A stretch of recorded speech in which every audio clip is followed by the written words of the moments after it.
새순가족 여러분 반갑습니다.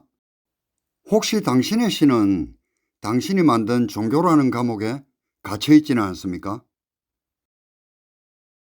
우리가 신성하다고 믿어온 그 상징들이 사실은 진리로 가는 길을 막는 거대한 벽일지도 모릅니다. 모든 종교는 상징을 가지고 있습니다. 보이지 않는 실제를 매개해주는 보이는 것들을 상징으로 가지고 있습니다. 신화, 교리, 의례, 성전, 성상, 성인, 성직자, 경전들은 모두 초월적 실제를 가르쳐주는 상징일 뿐입니다. 성경에서 우리가 주목하는 것은 보이는 것이 아니요 보이지 않는 것이니 보이는 것은 잠깐이요 보이지 않는 것은 영원함이라고 하신 말씀처럼 본질은 눈에 보이지 않는 곳에 있습니다. 아쉬운 것은 많은 사람들이 이 사실을 모르고 상징이 실제인 줄 알고 있다는 것입니다. 상징이 상징임을 모르고 실제로 알고 절대화하고 있으니 이것이 물상화요 우상화입니다. 상징의 존재 이유는 어디까지나 실제와의 만남을 매개해 주는 것임에도 불구하고 오늘날 대부분의 종교들은 이 상징을 절대화하고 숭배하고 집착하면서 이것을 신앙이라고 착각하고 있습니다. 상징을 우상화해서 정작 상징을 만들어낸 사람이 상징의 종이 되고 전통의 종이 되고 종교의 종이 되어 버렸습니다. 상징이란 처음에는 필요한 것이지만 장성하면 버려야 하는 것인데도 버리지 못하므로 시간이 지나면서 그것이 사람을 묶는 속박과 억압이 되어 버렸습니다. 내가 어렸을 때에는 말하는 것이 어린아이와 같고 깨닫는 것이 어린아이와 같고 생각하는 것이 어린아이와 같다가 장성한 사람이 되어서는 어린아이의 일을 버려놓으라는 가르침처럼 우리는 이제 상징 너머로 가야 합니다. 모든 종교는 그들 각자의 경전을 통해서 하나님을 만날 수 있음에도 정작 하나님은 만나지 못하고 전통과 상징의 우상만 배워 신성한 진리를 누더기로 만들어버렸습니다. 경전이나 교리는 하나님을 나타내기에 턱없이 부족한 것입니다. 경전이나 교리만을 중요시하는 것은 우상숭배를 범하는 것입니다. 내가 완전한 성전이요 내 안에 이미 완전한 경전이 존재하고 있습니다. 고린도전서 3장 16절에서 너희가 하나님의 성전인 것과 하나님의 성령이 너희 안에 계시는 것을 알지 못하느냐 하신 말씀이 바로 이 진리를 선포합니다. 상대적인 매개체를 절대화할 위험성은 모든 종교에 다 존재합니다. 이러한 상징에 집착하는 종교는 결국 독선적이고 배타적으로 되어 그 목적을 상실하게 됩니다. 이것은 모든 종교의 유혹이고 위험이니 사람이 배를 타고 강을 건넌 후에 그 배가 아주 좋았다고 생각해서 짊어지고 다니는 것과 같습니다. 종교인들의 가장 큰 문제는 상징이 상징임을 모르는 데 있습니다. 상징을 통해 하나님을 만나는 것이 당연한 일임에도 불구하고 종교의 상징적 전통을 절대화하고 고착화시켜 종교에 의해 만물보다 소중한 사람을 노예화해서는 안 됩니다.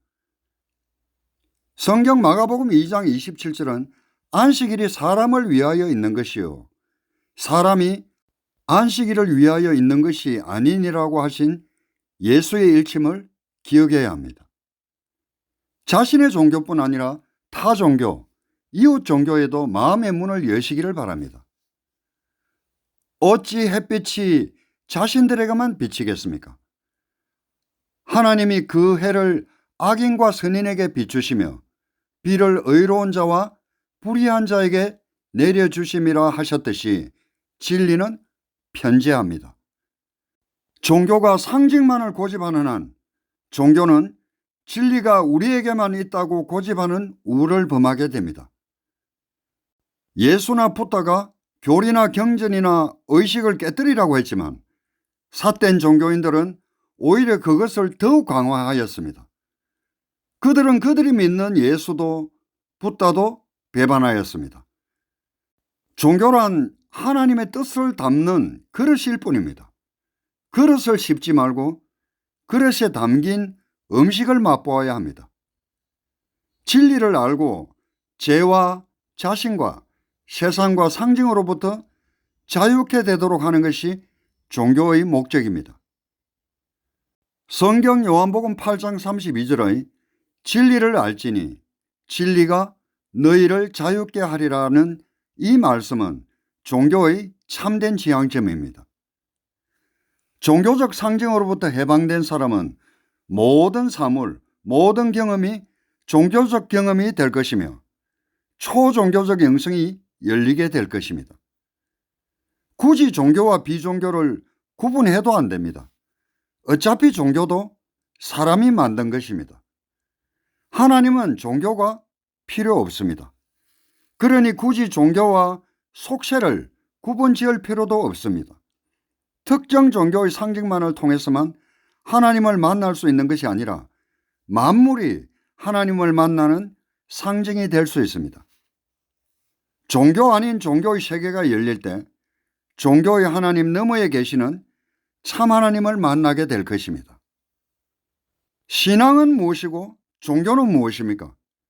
신앙의 특징은 조직과 경전이 필요 없다는 것입니다. 또 신앙은 정기적인 집회를 가지지 않으며 사람들이 자기가 필요로 할 때 아무 때나 가서 받들면 되는 것입니다. 신앙은 통일된 의식이 없으며 특정 경전에 구속되지 않습니다. 그러니 신앙은 누구에게 통제를 하거나 강요하는 것이 없으며 스스로 자제하는 것입니다.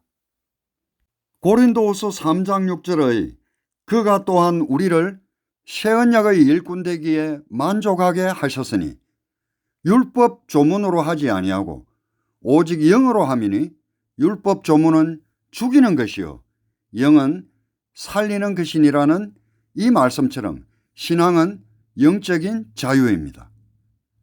종교의 구성 요소는 반드시 조직과 경전과 통일된 의식이 있어야 합니다.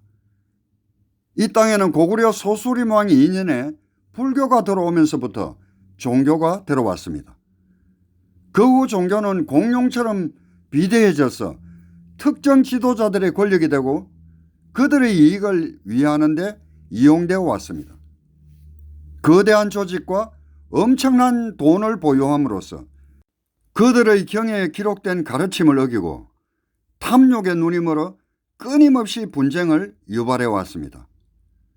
그들의 경전은 절대적인 가치관을 심어주고 도덕적 기준을 제시해 주지만 사람의 창의성을 무시하고 편협적인 사고를 가지게 함으로써 사람의 모든 행동과 생각을 경전 안으로만 구속시키고 종교의 노예로 만들어버리는 부작용이 많았습니다. 많은 종교 지도자들이 경전을 덜먹이며 수많은 이단몰이, 마녀 사냥을 일삼았으며 남의 나라를 침략하고 살생을 부추기며 온갖 전쟁과 갈등을 일으키는 것은 경전에 얽매이고 그 경전을 오역했기 때문입니다. 일례로 한 뿌리에서 파생되었다고 할 수 있는 유대교와 천주교와 이슬람교와 개신교가 보유하고 있는 경전의 해석은 온 우주의 주인인 하나님의 이름도 각각 다릅니다. 유대교는 아도나이라고 부르고 천주교는 야훼로 부르고 개신교는 여호와라고 부르고 이슬람교는 알라라고 하면서 서로 부정하고 있습니다. 모든 경전이 인과응보를 이야기하며 정직하고 올바르게 살 필요가 있다고 가르치지만 오늘도 무지한 종교인들은 그들의 종교 때문에 사람과 사람 사이에 수많은 갈등과 분쟁을 초래하고 있습니다. 종교는 경전이나 조직을 이용한 개인의 사고와 행동을 협박하거나 구속이 없는 개인의 자유로운 사고와 독창성을 존중하는 종교가 되어야 합니다.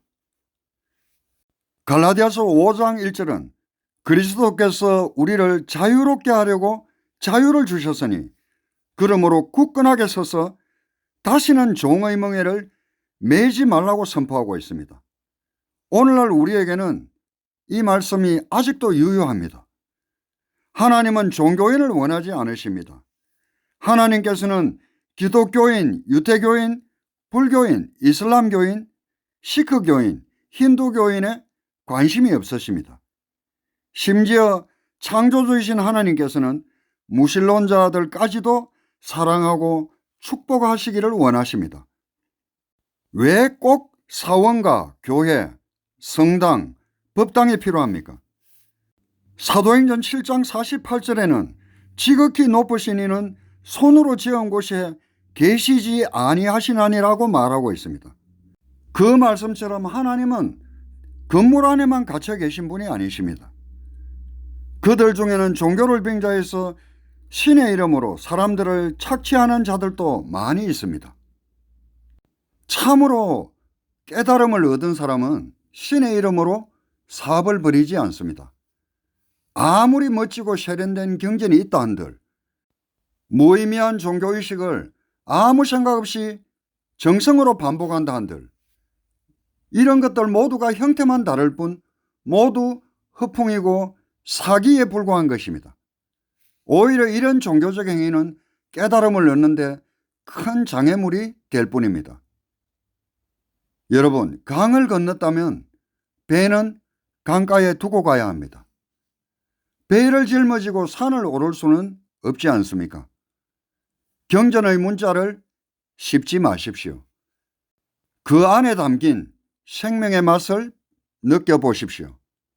당신 자신이 이미 완전한 성전이며 당신의 호흡 하나하나가 가장 거룩한 예배입니다. 이제 종교 너머의 하나님을 만나고 진정한 자유를 누리시길 바랍니다. 오늘 당신의 모든 평범한 일상이 가장 종교적인 경이로움으로 가득 차길 소망합니다. 지금까지 최수미였습니다.